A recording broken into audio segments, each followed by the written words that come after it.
and we'll get going. So, hope everyone is doing well. We're continuing our journey in the Gospel of Luke with an interesting day that Jesus has here. It's a harder day for him in some of the other Gospels because it's a lot of what happens in succession here happens in a single day in Mark, but in Luke it's broken up a little bit more. So when last we left our heroes, Jesus had appointed the 12. They were going to carry out that same mission. We've had a number of healing miracles, exorcism, etc. And his name is getting out there. And Herod says Herod was confused because some people were saying that John had been raised from the dead, others that Elijah had appeared, and still others that one of the ancient prophets had come back to life. Herod said, I beheaded John, so now who am I hearing about? And Herod wanted to see him. Interestingly, this is the whole story you get about John's death in Luke. In Mark and Matthew, you get the whole detail of the dancing and the head on a platter and all that stuff, but not in Luke. In Luke, it's just this little bit where Herod is confused. Herod Antipas in this one. There are 4 Herods mentioned in the New Testament that are 4 different people that the Bible all calls Herod. For you to keep track of. So you have Herod the Great, Herod Antipas, Herod Agrippa, and Herod Agrippa. 1 and 2 on that one. So this is Herod Antipas, who has put to death John the Baptist and doesn't know who Jesus is. So there's confusion about Jesus' identity. That is a theme we're going to get in this chapter, is the identity of Jesus. But I would not be doing my due diligence if I didn't use this as an opportunity to self-insert my recent trip and show you some nifty pictures of Macarius. This is a site in Jordan. Actually, if you look across there, I believe that's the Cliffs of Arbel over in Israel over there. Maybe not. No, that's not Arbel. I'm sorry. But those are the Judean hills over there, and that's the Dead Sea you can see right there. But Herod had a palace over here on the eastern side of the Jordan River, which you can see up here at the top, the remnants of that you get here, those 2 standing columns and the wall. If you're standing in the palace and looking to the west, you can see the Dead Sea and the Jordan Hills over there. This is likely the remains of a Roman siege ramp. The Romans, of course, the Roman war from 67 to 70-ish, you might have heard the destruction of Masada and some other sites during that time. This was another place where people hid out during that time. And obviously, anytime you're on a hill, and it's a pretty impressive hill that Jennifer and I both went up, and that alone is amazing. It was a climb, and it was hot. That's what we were told, yes. Yeah. And then we learned what short walk is to people who walk more than we do, apparently. But anyway, we were also told there was nothing to see up there, and that was a lie. So I guess 2 lies we were told about this story. Anyway, so this was a Roman siege ramp that they built to breach the fortress. I think, though I'm not confirmed, that would be a Roman fort right there. They had sort of rectangular forts at the base of the siege ramp. That certainly is the case at Masada. They have some large camps and smaller camps, and I think that's what you're seeing right there, though I have not confirmed that with anyone. They built that to siege? Yeah. They pile up. Well, they weren't the ones doing the work. Usually what they did was they would take captured people from other parts of the country, and because the people inside wouldn't shoot arrows at their countrymen who are building a siege ramp. So that's why they often did that. This is the palace itself. So I basically just turned around to take this picture. This would have been the seat where the king would sit. Reconstructed floor here, obviously. Cistern. There's some mikvah, some holy baths, or holy washing places here. There's some Roman baths over to the right that I don't have pictured here. But you see the remnants. There is no indication in Scripture where John the Baptist was put to death. However, Josephus, who is a first century Jewish historian who told the story of the Jewish war, said that John was at Macarius at Herod's palace here. So accepting Josephus's report, and there's no reason not to, this is likely where John was put to death. It's not far from where John would have been baptizing, so it's very convenient for him to have been imprisoned here and likely put to death here. So I have no problems believing the tradition on this one. Makes a lot of sense. Sometimes those traditions are meant to bilk the tourists. I don't think this one is. This one makes a lot of sense. So anyway. Any questions about the site before we keep going in the scripture? No, the king was in That would have been that's the way the palace was oriented. That's the way you build those. Yeah. Mm-hmm. Is that like a well to the left with a post there? That? Yeah, what's that? That is an information sign to tell you what this is. Oh. Yeah. So, yeah. Yeah. No, that's a new one. Yeah. Yeah, obviously a lot of this is reconstructed, but the remnant's still there. Why build a palace in such a desolate wasteland? Yeah, Herod had 7 palaces total. Interestingly, if I were to show you Herodian, which is about half a mile from Bethlehem, you would think it would be that I would be showing you this. Now Herodian is bigger, but it is also got this desolate sandy outside. The mountain at Herodian came to about right here, and Herod had them double the size of the mountain and built the palace down inside it. So it literally, when you get up top, it's almost like it was joked to look like a hollowed out volcano for an evil lair. I mean, it's really remarkable.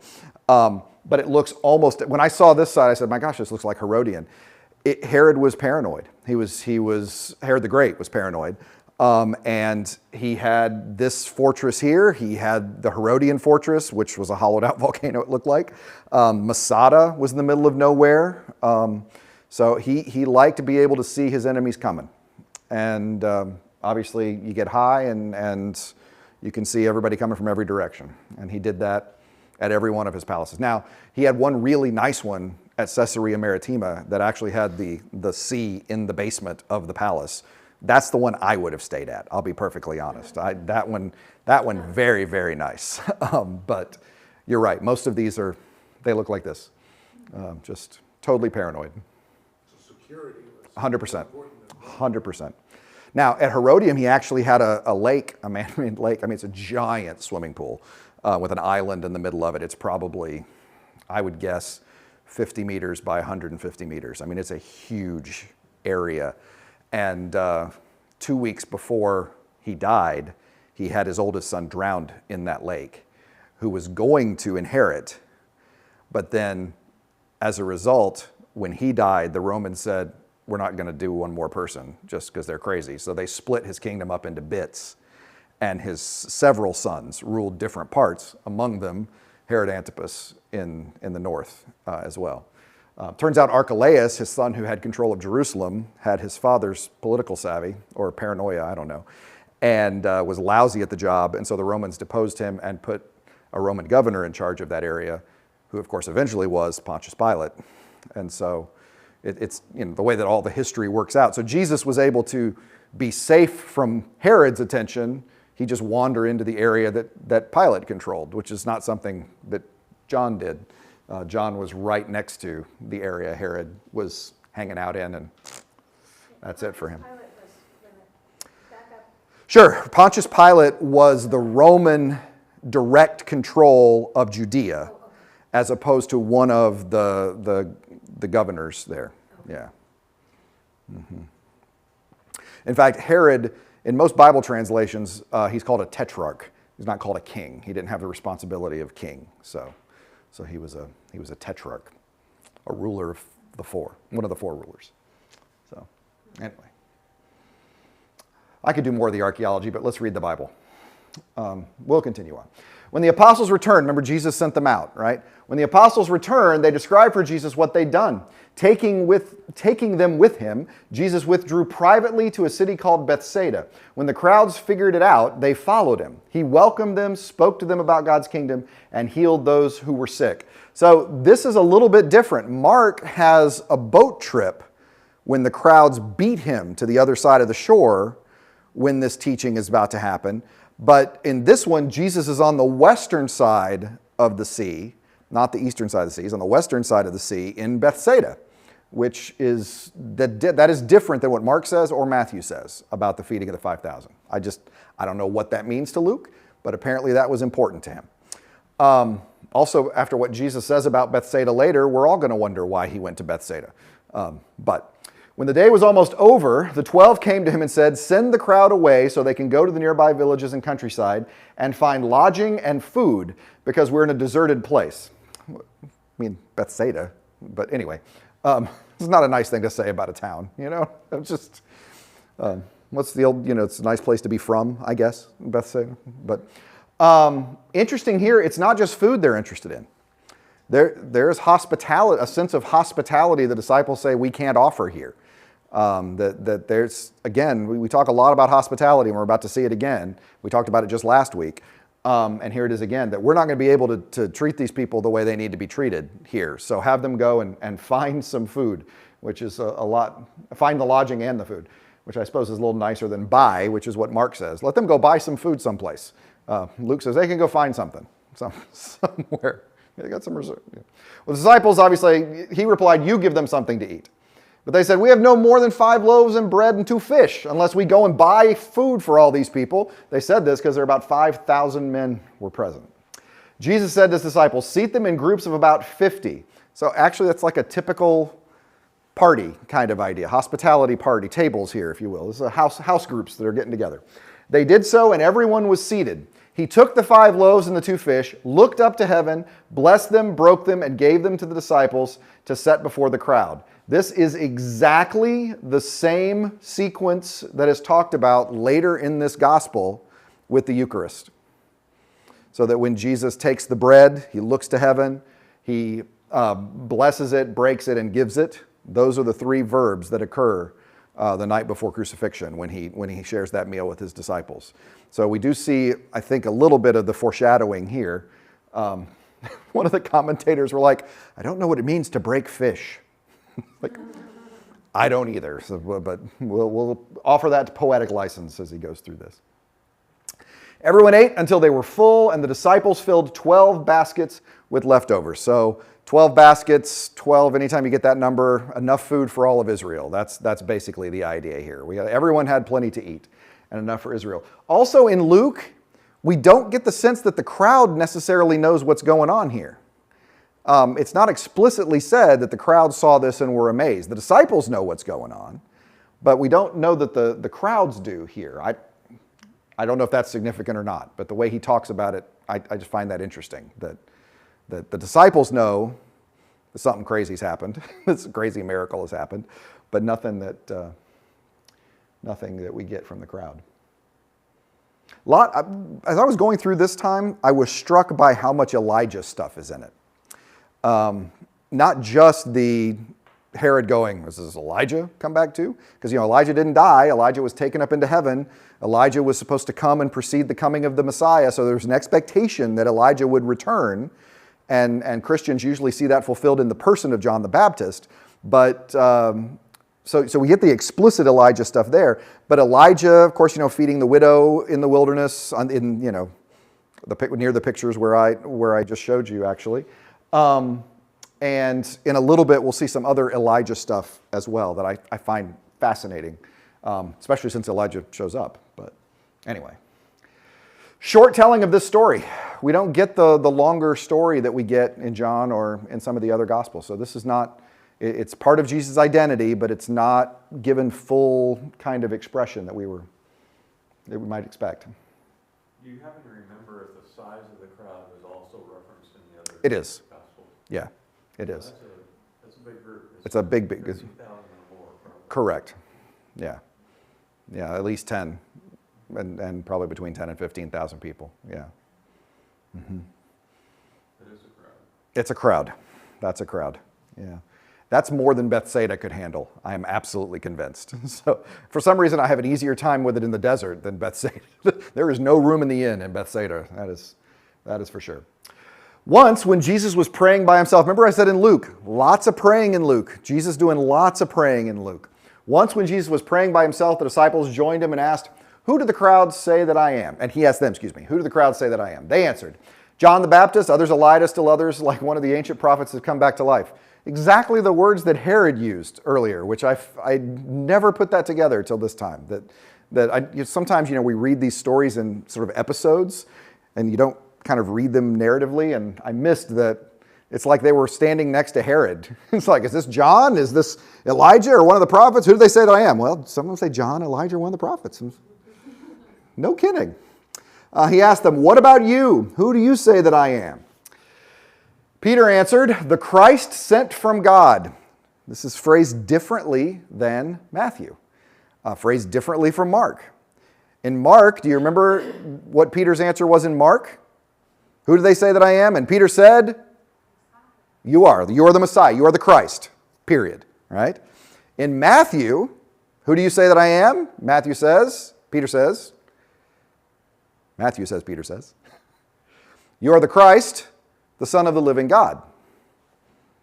Luke says, "You're the Christ of God." That's it.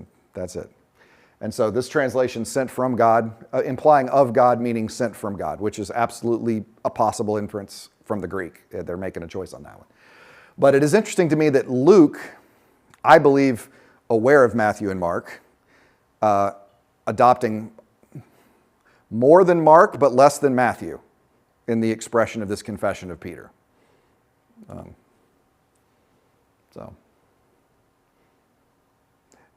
Also in Luke, no commendation for Peter, and no criticism either when we get the story a little further. Jesus gave them strict orders not to tell this to anyone. He said, "The human one, the Son of Man, must suffer many things and be rejected by the elders, the chief priests, the legal experts, and be killed and be raised on the third day." And we don't get Peter speaking up there. We don't get any admonition there. So again, it's a shorter episode that you get. And then we get the unpacking of what this is. But anything there that you want to talk about before we get going? This is one of those things that I think I find interesting more than I know that I have deep theological insights about. I just think this is interesting, the way he tells this story. I said more than Mark, but less than Matthew. Even though the Gerasene demoniac made a confession recognizing Jesus as God. We saw that, right? "Go tell everyone what the Lord has done." And he went and told everything that Jesus had done for him, or vice versa. Okay, we get to see what one of Luke's major emphases. Discipleship means, Jesus said, everyone, "All who want to come after me must say no to themselves, take up their cross daily." That's an addition for Luke. Take up their crosses in the other Gospels. Luke has added daily. "And follow me. All who want to save their lives will lose them, but all who lose their lives because of me will save them." What advantage do people have if they gain the whole world for themselves, yet perish or lose their lives? "Whoever is ashamed of me and my words, the human one will be ashamed of that person when he comes in his glory and in the glory of the Father and of the holy angels. I assure you that some standing here won't die before they see God's kingdom." So we get this, Jesus letting them know he's about to go to Jerusalem and meet his fate, but that any who come after should prepare for the same. So remember we talked before about when he was doing the Sermon on the Plain, that persecution of the followers is just, it's fait accompli, it's going to happen. When people persecute you, right? That continues on, that idea. This is going to happen. If you're following Christ, you take up your cross daily. Remember, of course, there's no padded crosses. The cross had a stigma attached to it. It was a political stigma. It was meant to humiliate. It very well could be the cruelest form of execution humanity has ever developed, and that was on purpose. It was to use that terror as an example. You don't want to do whatever this person did that got them up on this cross, meant to be an example. And so to take up your cross is not, we skip past that sometimes. That would be a scandalous phrase for them to hear. You avoid crosses at all cost.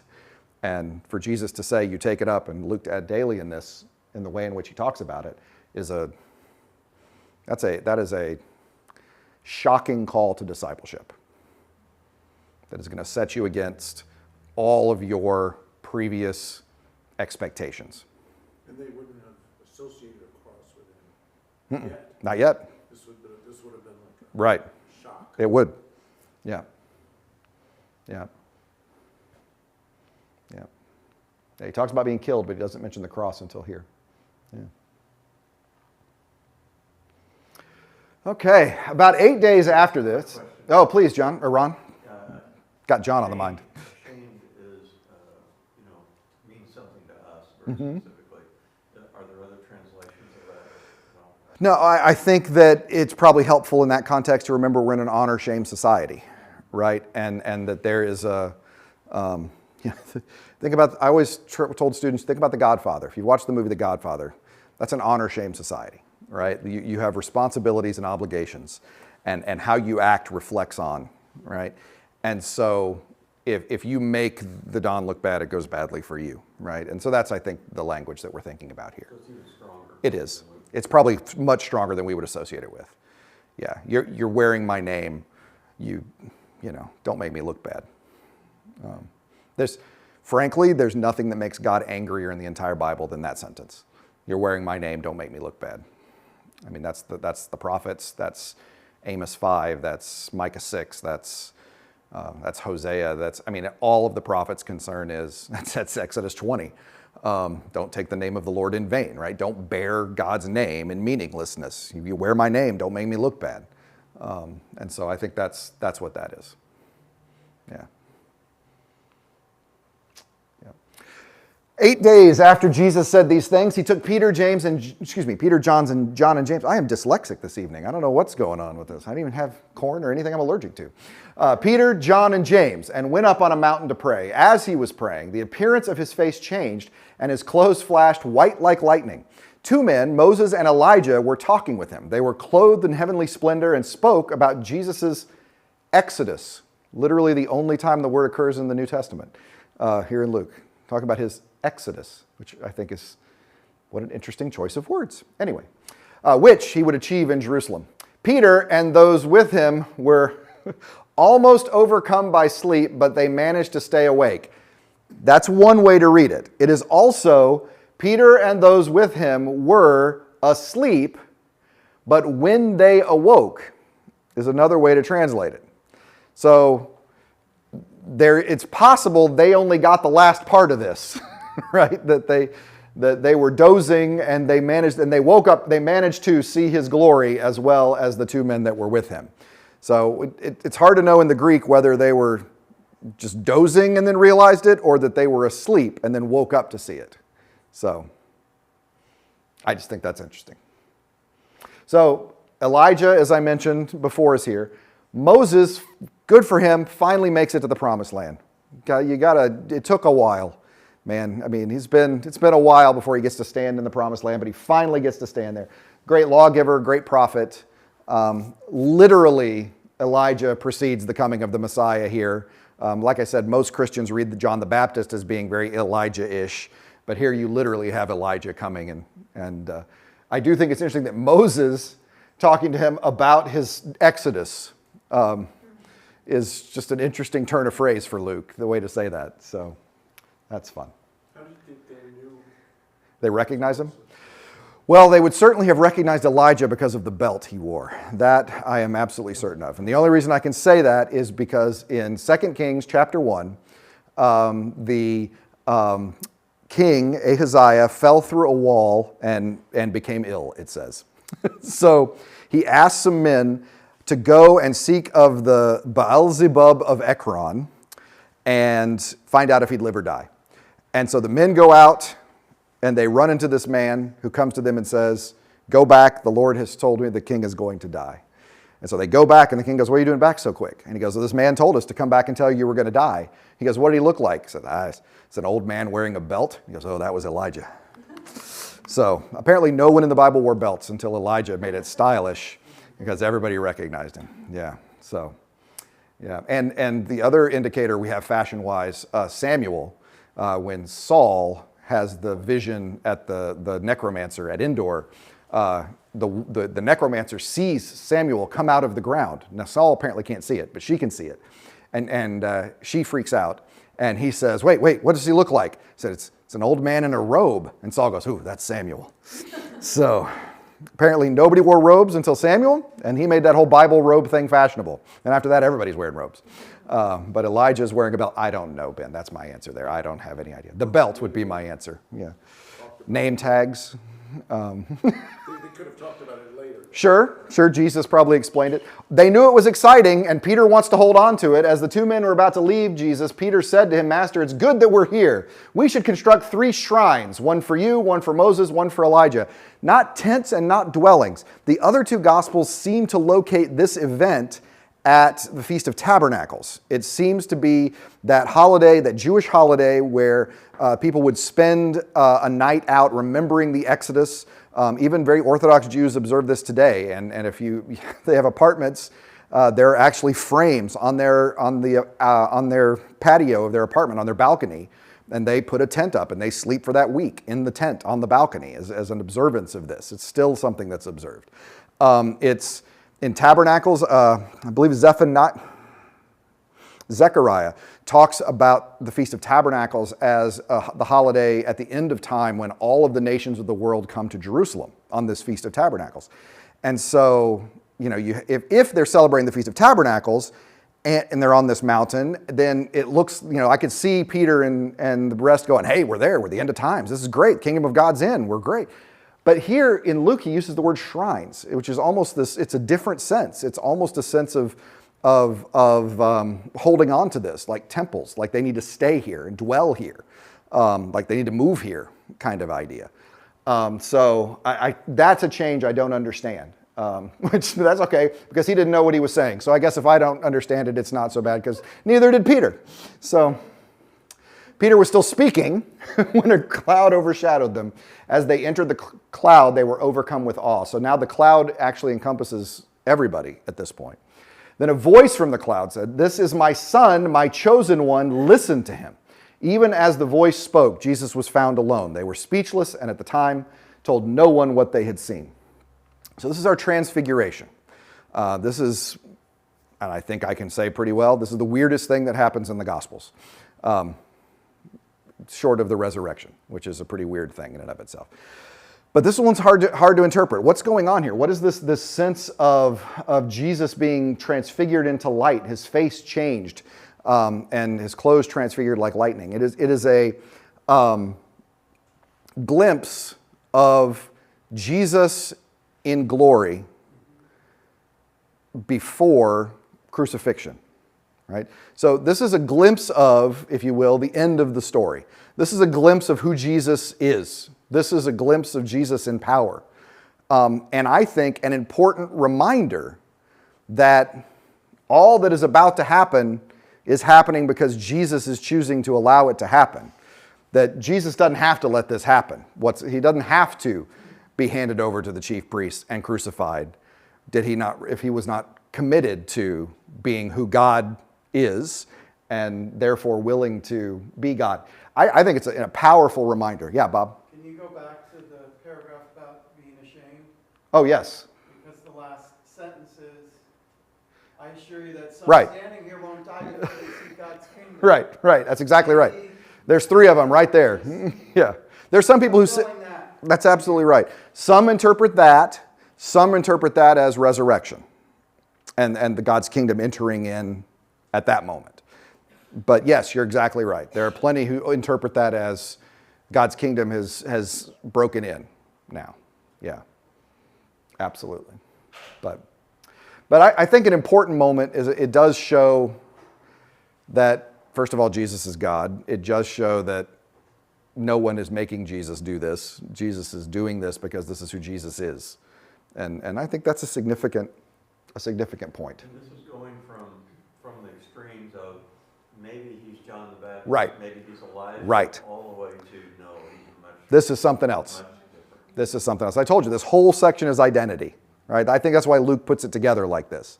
Who's this Jesus guy? Well, he's doing miracles, he's raising people from the dead, he's casting out some demons. So is he John the Baptist? Is he Elijah? He's transfigured into light, talking with Elijah and Moses. Okay, so he's not Elijah. He's not one of the prophets. He's something else. Yeah, I think absolutely. Absolutely.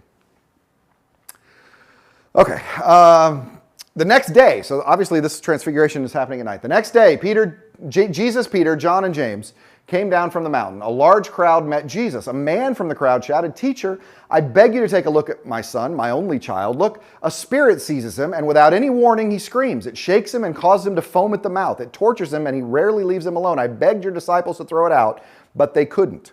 Then we get a very unusual sentence by Jesus. Jesus answered, "You faithless and crooked generation, how long will I be with you and put up with you? Bring your son here." Not the pastoral care response, I think, that we were all anticipating from Jesus here.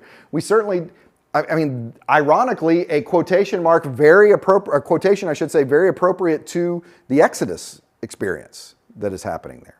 So what is the faithless and crooked generation part of this story? That the disciples can't cast it out? That the man's son has a demon? I don't know. I really don't know. Like I said, I know the quote comes from, Moses and the period of Moses, the wandering, the Exodus. But it is an interesting statement that he uses there. But everyone is marveling at everything he was doing. Jesus said to the disciple, where are we? I jumped, didn't I? While he was coming, the demon threw him down and shook him violently. Jesus spoke harshly to the unclean spirit, healed the child, gave him back to his father, and everyone was overwhelmed by God's greatness. So that part went the way we thought, but it's just an unusual open there. And I couldn't find anybody that helped me with it, so I can't help you with it. So, sorry. I think that in this case, it's an expression of the reality of the brokenness of the world at this, right? That we've got this demon that is more than the disciples can cast out. You don't get the correcting the disciples that you get in the other Gospels, right? Well, this one can only be thrown out with prayer and fasting, which is what happens in the other tellings of those stories. This one, you don't get that. You don't get the disciples, why don't we, So I don't know. I think it's a reflection of that the world sucks. That's what I think it is. But then that's one of my axiomatic beliefs. So, while everyone was marveling at everything he was doing, Jesus said to the disciples, "Take these words to heart. The human one is about to be delivered into human hands." They didn't understand this statement. Its meaning was hidden from them, so they couldn't grasp it, and they were afraid to ask him about it. So again, warns them what's coming. They don't get it. And I also think this is what's going on, and I've said it several times now, several weeks in a row, because we've had several examples, that messianic secret. Don't tell anybody about who I am or what you see, because they're not going to get it. Because this is how you need to understand what you just saw, right? You just saw me transfigured, and I'm about to be delivered into human hands. So, should be able to understand that. Well, they don't understand that. I mean, is that the reason for the all cap, Human one? the uppercase H? The uppercase H and O here is the translator's way of letting you know that they are translating the phrase "son of man," b'nei Adam, or in this case, we anthropos, and they believe, the translators believe, that Jesus is using it as a title, a messianic title. In the Old Testament, that same phrase would not have the capital H and O, because when it's used in the Old Testament, it just means human being. B'nei Adam just means a dude, right? That's God's favorite title for Ezekiel. Hey, human, as opposed to, hey, idol, because that's the conversation God's having to Ezekiel. So that's a translator choice. I'm not crazy about that translator choice, but I also don't know what I would do better for that. So I live with that one in this one. We've heard it as son of man. So long, yeah. Which carries a title with it, but see, that's part of the problem with that phrase is that half the time it's a generic some dude, and half the time he's coming in the clouds in Daniel and is some sort of semi-divine being, right? And so, which does Jesus mean? Well, he probably is invoking both of those ideas here, that he is both truly and fully human, and something special and different. And so, yeah, I probably, this, I always give Eugene Peterson a hard time. I mentioned this in the sermon on Sunday. I give Eugene Peterson a hard time because he writes he translates the message, and he's updating all these metaphors in a contemporary expression. Right? He's doing everything he can to make the Bible as accessible as possible, use contemporary metaphors, and then he comes across kingdom of God. He's like, yeah, I'm just going to leave that kingdom. It's like, really? You do everything else but kingdom of God? And I wish he was alive, and I wish I could ask the question, did you wrestle with anything else? Was there anything else on the table? Because at the end of the day, I don't know what I would do, right? I mean, the notions of kingdom are so pervasive in the first century in that culture, and I don't think we have this a controlling metaphor that would give us that same expression. But just to fall back into, I'm just going to use the first century option on that. That's just a better. I probably would fall back to Son of Man after wandering around all day trying to find something better. I'd probably, let's just call it Son of Man. It's hard. Translation's hard work, and I have immense respect for anybody who does it. Sir. Those last three sentences always kind of interested me in this story because it sounds like he's interviewing somebody. Oh. And they Oh, like this is an editorial insert. and they're taught well, and it sounds like it's not a Luke insert, but it's as if you are interviewing. Pick a name. Yeah. I don't know. Yeah. Interviewing Frank. Frank was there, and Frank says, "Well, tells a story," Mm-hmm. and then he says, "Well, they didn't really understand it. It's me, or we didn't. Maybe it's Yeah, it's not first person. You're right. It's they. yeah, it's they." So I Yeah. just from a Yeah. standpoint of the history of it, You're right. where Luke might have gotten. It is the narrator's voice here, without question. They didn't understand this statement, right? The narrator is speaking. Is that Luke? Is that Luke's source talking about it? I mean, Why would Luke have known? yeah. Well, Holy Spirit. That's the magic answer on all these things, Bob. So, Holy Spirit. Yeah. An argument arose among the disciples about which of them was the greatest. Now, once again, our disciples starting to show just how little they understand, right? We've just seen the transfiguration. Jesus has just explained that this one who was just transfigured is about to be handed over, and he's going to suffer at the hands of the priests, and then they still want to know who's the greatest. Aware of their deepest thoughts, Jesus took a little child and had the child stand beside him. Jesus said to his disciples, "Whoever welcomes this child in my name welcomes me. Whoever welcomes me welcomes the one who sent me. Whoever is least among you all is the greatest." This is one of those that culturally we often read very badly. We tend to precious moments this story like crazy. Children, the innocent, loved little children, sweet little kids okay, I get it. Yes, I love kids, big fan. Had two myself. But in the first century, children are little more than property, just above slaves.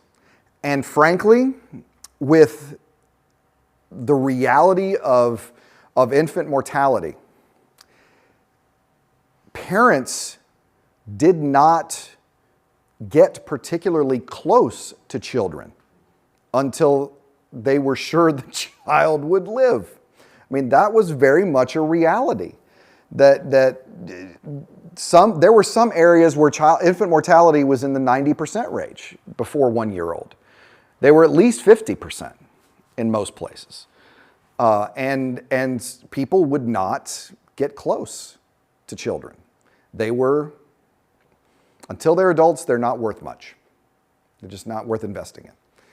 And so when Jesus grabs a child and puts among them, he is putting an unrepresented, underrepresented, unappreciated one that says, this is one that you show hospitality to. Welcome is a hospitality line, remember. This is one that you regard as valuable, the one who does not have and is not valuable. And because if you do that, you're welcoming me. So you're welcoming the one who has, which society says has no value. That's where I am. And you welcome me, you welcome the one who sent me. You want to be great? That's what greatness is. So be very careful that we don't take 21st century ideas of how much we love our kids and read them back, because the first century was not expressing that. It just wasn't. I mean, it was, at this time, infanticide was not unheard of. Also, if your third child was the third girl in a row you had, not uncommon to let that girl die of exposure. This is very much the story that Ezekiel 16 is reflecting. That found you by the side of the road, kicking about in your own blood, your umbilical cord had not even been cut. An image of the infanticide that was happening in that culture. And so it was not, this is one of those times when make sure that you're trying to be aware of your cultural lenses when you read this. And I just wanted to make sure that we read this because of that. Yeah. So, depressing, I know. So, I'll show pictures in a second. It'll pick back up. But any thoughts, questions that I can help with there? I don't know if I can help there, but okay. All righty. Luke 9:51. This is very important. This starts a new section. This begins Jesus on the road. Most of the Gospel of Luke is on the road. There is the journey from wherever he is to Jerusalem. He is going, he has set his face toward Jerusalem. He starts setting his face toward Jerusalem in chapter 9, verse 51. We don't get to Jerusalem until chapter 19. So he spends 10 chapters on the road. This is why my former colleague, Mike McKeever, wrote Luke and the American Road Movie. He uses American road movies like, Easy Rider and even the Mad Max Fury Road, which is sort of a subversion of the road movie. But he uses these images of Hollywood road movies to talk about what is happening on the road with Jesus here, it's a fascinating read. So we're about to get on the road. As the time approached when Jesus was to be taken up into heaven, he determined to go to Jerusalem. He sent messengers ahead of him. It's an Elijah reference. A messenger going ahead of him. Like I said, first time I noticed all this sending ahead of him stuff, which is interesting. But anyway, sends messengers ahead of him. Along the way, they entered a Samaritan village to prepare for his arrival. But the Samaritan villagers refused to welcome him because he was determined to go to Jerusalem. When the disciples, James and John saw this, they said, "Lord, do you want us to call down fire from heaven and consume them?" Gotta love they're very, very ambitious. They're keen, boy, these guys. Again, an Elijah reference. That same story I just told about Ahaziah and the guys that fell through, the king sent a captain of 50 and 50 men to demand Elijah come back to see the king. When he did, Elijah called fire down from heaven to consume the captain of 50 and his 50. So the king sent another captain of 50 and his 50, and Elijah had fire come down and consume that captain of 50 and 50. So the third captain of 50 and his 50 crawled to Elijah and said, "Please don't kill us, I'm so sorry." And God said it was okay to go with him. But this calling down fire thing, very Elijah move. And so again, I just think a lot of Elijah here, which I'd not seen before. But Jesus turned and spoke sternly to them, and they went on to another village. So, the Samaritans did not receive him, but he's not going to call fire down on them. The judgment that you might expect on these Samaritans not happening, which I think is interesting. An element of mercy, perhaps. We wouldn't see it necessarily that way, but when you think of how Samaritans are viewed in the first century by Jewish individuals, there's an interesting quality here. And then it really does, to me, this does frame the story that's told very soon in the next chapter, which involves a Samaritan. But them could be James and John. Yeah, that's what I was thinking. Who's them? We spoke sternly to them. I thought it meant don't be going around smoking people. Oh, no. Yes. Jesus is telling James and John, don't go smoking people. No, it's not the Yeah. Samaritans. Yeah. The way you phrased it, it sounded like Oh. you were referring to the Yeah. No. I mean that he's speaking to the James and John. Don't go calling fire down. Sorry, you didn't have Right. No, I'm saying that this is framing how Jesus is going to talk about a Samaritan in a minute too, because he starts with here, these Samaritans didn't welcome him. And then Jesus goes on to tell the story of a Samaritan who does good things. And I mean, within a chapter of this story, I just think that is an interesting context. We're connected, Yeah. Yeah.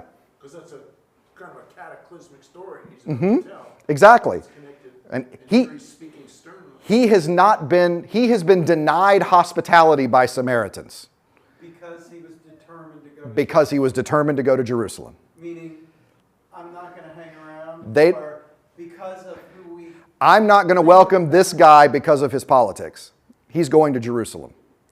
not that he's just passing. Not that he's just passing through. That's his destination. Correct. There. Yes. That's the reason for not. They're not showing him hospitality because he's going to Jerusalem. And They're enemies, basically. they are. Enemies. The- Right. The Jews have nothing to do Correct. with them, and so they want nothing to do with the Jews. Correct. I mean, this is about 120 years after a Jewish king destroyed their temple on their holy mountain. John Hyrcanus did. And so, yeah, there's plenty of enmity between these two peoples here. What is the history of the Samaritans? The Samaritans, Were they cousins? tradition says, and this is the best we can do, tradition says the Samaritans are the offspring of the people that the Assyrians settled in the land of the northern kingdom and the people that remained from the northern kingdom. So the Samaritans saw themselves as the offsprings of those faithful northern tribes, and the Jews saw them as the offsprings of the conquerors who came in. It's like half-breeds. Half-breeds, yeah. Samaritans had their own Pentateuch. They had, which is basically the same as the Pentateuch that Jews have, except more primacy for Mount Gerizim and Shechem than there is of Jerusalem and Mount Zion. So, yeah. Is the woman at the well is saying, When she says, you say we should worship on that mountain, yeah, we say we worship on that. She's pointing to Mount Gerizim when she says that. We don't have that picture, but when she says, we worship on that mountain, she means Mount Gerizim. Yeah, but you say we should worship in Jerusalem. Yeah. So I just think that he's denied hospitality by the Samaritans and then goes on to tell a story of a Samaritan showing great hospitality to an enemy, which is fascinating. So that's what happens when you read these stories, in a sequence. So I also think it's interesting that this is the road narrative, by the way. He's on a journey to Jerusalem. The journey starts with rejection and ends with rejection. He's rejected by the Samaritans at the beginning of the journey and the Jews at the end of the journey. Yeah, so just interesting to me. so he had already been rejected by the Samaritans. Yes, Before he tells the story. correct. Yes, Which one was a neighbor? right. So who's the neighbor? Right, exactly. He's already forgiven the Samaritans. Oh, 100%. And well, he doesn't call fire down. That's already a step. Yes, and he doesn't bear malice. Yeah. After these things, the Lord commissioned 72. So we're expanding the mission partners here, right? We had 12. We sent the disciples out at the beginning of chapter 9. Now chapter 10, we're sending 72 out and sent them ahead in pairs to every city and place he was about to go. He said to them, the harvest is bigger than you can imagine, but there are few workers. Therefore, plead with the Lord of the harvest to send out workers for the harvest. Go. And so before I continue on, I think it's interesting that we just saw that he was sending people ahead to prepare in Samaria, and then it said they refused to receive him because he was going to Jerusalem. And he's still sending people out now to prepare these places he's going, which I think is interesting, that sense of preparing the way of the Lord. Again, Elijah. Go, be warned though that I'm sending you out as lambs among wolves. Carry no wallet, no bag, and no sandals. Don't even greet anyone along the way. Whenever you enter a house, first say, may peace be on this house. If anyone there shares God's peace, then your peace will rest on that person. If not, your blessing will return to you. Remain in this house, eating and drinking whatever they set before you, for workers deserve their pay. Don't move from house to house. Whenever you enter a city and its people welcome you, eat what they set before you. Heal the sick who are there and say to them, God's kingdom has come upon you. Whenever you enter a city and people don't welcome you, go out in the streets and say, as a complaint against you, we brush off the dust of the city that's collected on our feet, but know this, God's kingdom has come to you. I assure you that Sodom will be better off on the judgment day than that city. So once again, basically the same rules that he gave the disciples, they are still able to expect hospitality. Don't carry a wallet, You know, don't trade up on your foods. That's an important thing, right? If one house welcomes you in, but then the richer folks want to welcome you in, don't trade up on the people. Stay where you are on this, the people that you joined with. Don't try to benefit yourself out of this story. If they don't accept you, we treat them like Gentiles. Remember that we said that when pilgrims would arrive in the Holy Land, they would shake the dust off their feet, the idea being you shake Gentile dust off your feet and not track it into God's land. They're saying, if you don't welcome us, then you're an outsider, you don't understand. God's kingdom's come upon you, and you missed it. But that was their decision. It was, yes. But we're not going to... His decision was to send the kingdom to them. Right, but we're not going to... It's not it's not a violent. It's treating them as though they don't understand. You're an outsider in this. You're not. So it's not. I always try and want to be careful how I phrase this because it is a sense of judgment. Absolutely, they don't understand. They're not welcoming. They're not showing hospitality. And what greater sin is there in Scripture, honestly, than not showing hospitality? But that it's almost a dismissal of them that you don't get it, right? You're so far, you're outside. God's kingdom has come and you don't even see it. And it's Question, how come, there's been reference after wrestling, how come you guys don't get it? How come you guys don't get it? Right, Yeah. now it's like you go to this one thing and they get one chance and it's like. If they don't get it, They don't get it. Oh, treat them like outsiders. Yeah. But what are you asking me? Why? well, I why? understand how come all of a sudden we get somebody breaks and you keep going, you guys are stupid every Well, time. I would Now say it goes- to the one who's given much, much will be required, and to the one who's given little. That's what I'm thinking. There's a sentence back there about the Lord of the harvest. Yes. And that, so why is the L capitalized? And then at the end it says his harvest and it's lowercase. Well, you got go up a little more. Am I a little more there? Right there, see, therefore plead with The Lord of the harvest, yeah. To send out workers For his harvest. This translation doesn't capitalize pronouns usually, but it will capitalize. I mean, even though the word kurios could be, master as well as Yahweh, translator will make a choice. And I think almost always, though, if it's talking about God, it's going to be capital L. If it's talking about Pilate, it'll be little l. I don't know that there's any examples of that. There might be. When someone says my Lord and they mean a human. But they would. That would be a term that could be used, usually to the head of the family or governor, emperor, that kind of thing. Yeah, that's another translation choice. Yeah. So again, remember when we talked about Genesis, the issue of Sodom being this. Sodom linked to hospitality. Sodom's always about hospitality in Abraham, and Lot being the only one that welcomed him. It is a hospitality they did not welcome. And now we jump into a huge soliloquy on welcoming. How terrible it'll be for you, Chorazin. How terrible it'll be for you, Bethsaida. Well, I guess maybe don't march 5,000 people through town and take all our food. No, I'm just kidding. How terrible it'll be for you, Bethsaida. If the miracles done among you had been done in Tyre and Sidon, they would have changed their hearts and lives long ago. Gentiles, right? So if we had gone to Gentile lands and gave the same Jewish prophetic message, they'd have seen it, but you guys don't see it. They would have sat around in funeral clothes and ashes. They would have repented. But Tyre and Sidon will be better off with judgment than you. And you, Capernaum, you'll be honored by being raised up to heaven. Will you be honored by being raised up to heaven? Nope, you'll be cast down to the place of the dead. Whoever listens to you, listens to me. Whoever rejects you, rejects me. Still talking to 72. Whoever rejects me, rejects the one who sent me. Well, I have a theory as to why Chorazin is so grumpy. This is a picture of Chorazin. I'm going to turn off the light so you can see a little better. One of the reasons it's hard to make out is because all of the stones, all the buildings in this area are made out of this black basalt stone. My first visit to Chorazin in 1993, they were in the midst, it was in June, and they were in the midst of what's called a Khamsim. Khamsim is the Arabic word for 50. A Khamsim is when the wind comes off the desert instead of coming off the sea.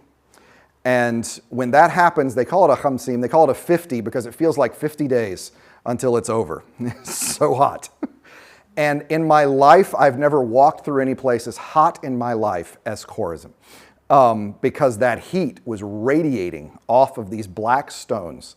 And that wind coming in from the desert was like a blow dryer in my face. And I said to Dan that day, doggone it, if I lived in Chorazin, I'd curse Jesus too. I mean, it's a miserable place. Here's the synagogue at Chorazin, the remnants of it that you can see that's been stacked back up.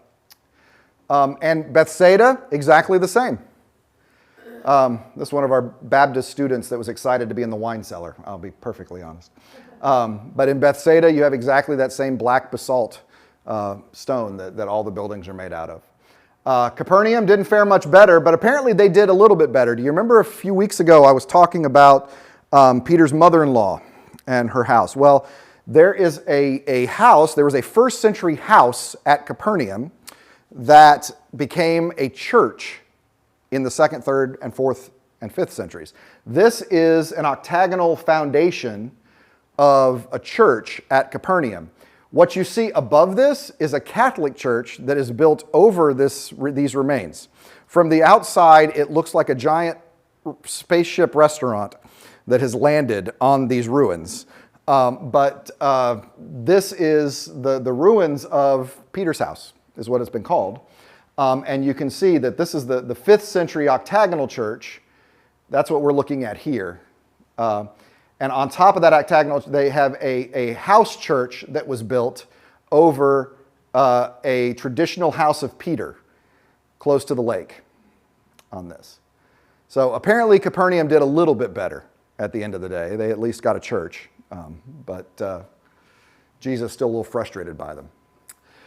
The 72 returned joyously, saying, Lord, even the demons submitted themselves to us in your name. Jesus said, I saw Satan fall from heaven like lightning. Look, I've given you authority to crush snakes and scorpions underfoot. I've given you authority over all the power of the enemy. Nothing will harm you. Nevertheless, don't rejoice because the spirits submit to you. Rejoice instead that your names are written in heaven. So don't think too much of yourself. Remember who it is that is giving you this power. Remember who it is that is controlling this. You know, that's probably a good place for us to stop this week. So we'll see Jesus. Jesus having a really good day. So we'll let Jesus stop here have a good day. Rare that Jesus had a really good day, but he's feeling good about this. So any questions before we go tonight? What's the significance of 72? It is 6 times 12. I already figured that. Did you get that one? Yeah. That wasn't difficult. Yeah, good. Well, some people don't do math in public real well, so I wasn't sure if you... It's also 72 divided by 6 is 12. That's true. Yes. So he could have done 12 groups of 6 or 6 groups of 12, but it turns out he did 36 groups of 2, was the way he decided to send these folks out. No, beyond its multiple of 12. Yeah, beyond its multiple of 12. Yeah, that's a symbol of the church. 12 is always a symbol of the people of Israel, always a symbol of the church. So it's because it's a symbol of Israel, it's a symbol of the church. So that's why. Yeah, Ron? Something that caught me in the reference to the city over and over. Yes. It was a community that was rejecting. It was. Not an individual. That's true. And it was talking about Yeah. that consistently in this particular text. That's right. I've always thought of it previously As a people. household. Yeah, you're right. Tyre, Sidon, they would do well, but Chorazin, Bethsaida, Capernaum, Sodom, you guys, yeah, you didn't welcome. It's a problem. Hospitality, man. You see it in Luke, I think, really clearly. It's all throughout Scripture, but Luke in particular, hospitality is a big deal. And we'll see it continue as we go through. So. When he speaks about those cities being resurrected and then punished worse than Sodom, do you think he's speaking about the people from the cities, or is he speaking about the cities and not the people? And not the people, yeah. It is interesting because we have the same. I have the same question when we look at Matthew 25, because we so often read, "If you've done it unto the least of these, you've done it unto me," as a call for individuals and the treatment of individuals. And yet, if you read the beginning of that chapter, or that beginning of that story, Jesus says, I'll divide the nations as a shepherd divides the sheep from the goats. And so it's the nations who are showing mercy to the least of these that are regarded, and not the individuals in that story. So the truth of the matter is, and this is probably a problem that is happening as a 21st century American, because we tend to think so hyper-individualistically, and they had more of a collective understanding and identity. They probably were able to hear these cities and think about cities and people in a way that for us, there's this division that we're going to bump up against somehow. Yeah, I think a communal understanding, entering into a communal understanding with this is probably a little easier, since that was the text. That's the world they're coming from. Yeah, that's a good question. So I don't have an easy answer for that one. Yeah, I don't have a lot of answers tonight. So that's the way sometimes. That's the way it goes sometimes. So anyway, all right. Well, have a great week, and I will see you on Sunday. Thank you for your good attention and your